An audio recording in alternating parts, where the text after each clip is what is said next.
Bonjour à tous et à toutes, je suis ravie de vous retrouver pour cette nouvelle vidéo.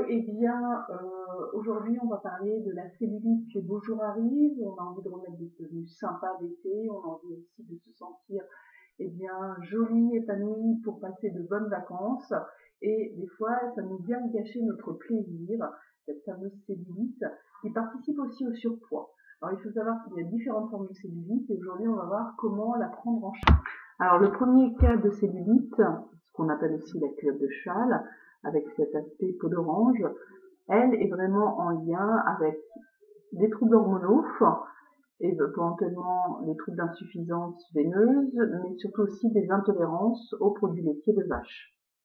Le second type de cellulite, ça va être plutôt ce qu'on appelle la botte veineuse, qui prend vraiment toute la jambe. On a une impression donc que la jambe ressemble plutôt à un poteau, donc c'est vrai qu'on parle aussi de jambes en poteau.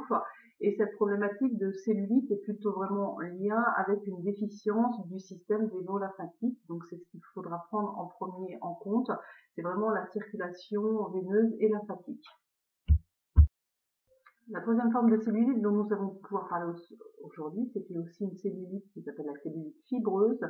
C'est une cellulite ancienne qui, avec le temps, le collagène qui entoure les adipocytes se sont durcis et amène cet aspect fibreux, dur, violacé, douloureux au toucher et qui demande un gros travail de massage pour faire pouvoir suivre les conseils du coup qui sont adaptés à votre type de cellulite, sachant qu'il faudra vous armer quand même de patience, de créer une remise en mouvement, de moduler aussi votre assiette et ne pas hésiter aussi à faire des séries de massages.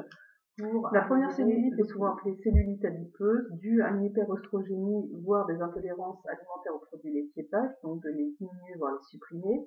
L'hyperostrogénie peut être due à un manque de progestérone en deuxième partie de cycle, donc on le rééquilibrera avec l'alchimie, soit un apport de pilules ou de traitement de substitution extérieur, soit par une mauvaise détox hépatique. Donc il sera intéressant de mettre du maté pour stimuler la lipolyse et artichaut radis noir pour drainer les œstrogènes d'un point de vue hépatique. Pour ce qui concerne la botte veineuse, là il faudra jouer avec des plantes comme le mélilo qui est un tonique lymphatique et augmente le tonus aussi circulatoire et améliore aussi la résistance des capillaires, associé pourquoi pas à la vigne rouge, sans parler que si vous avez besoin de démobiliser aussi les graisses, de stimuler la lipolyse, au mélilo vigne rouge, vous pourrez donc ajouter aussi le maté qui jouera aussi sur la satiété et sur diminuer l'assimilation des graisses. Pour les cellulites plus anciennes, dites fibreuses, et bien là, il faudra faire mettre patience, puisque comme c'est douloureux, c'est pas toujours évident à travailler. Pour casser les fibres de collagène et démobiliser donc ces adipocytes, il faudra travailler avec la bromélaïne et la papaïne extrait de l'ananas et de la papaye pour venir casser les fibres. Vous pouvez renforcer ce travail avec le ginkgo ainsi que la prêle, mais surtout penser à l'activité physique, mais aussi les massages pour favoriser la délocalisation des graisses. De façon générale, donc, évitez les produits laitiers de vache, attention au sel et au potage le soir. Pensez à marcher 3 fois 30 minutes dans la semaine. Pensez aussi à fuir les zones de chaleur et porter à des chaussettes de contention ou de surélever votre pied quand vous avez des troubles circulatoires importants. N'hésitez pas non plus à travailler en massage pour délocaliser aussi cette cellulite et surtout prenez bien le temps bien de vous coucouner. J'espère que tous ces conseils vont vous être utiles pour vous préparer à passer un bel été et je vous dis à bientôt pour une nouvelle vidéo.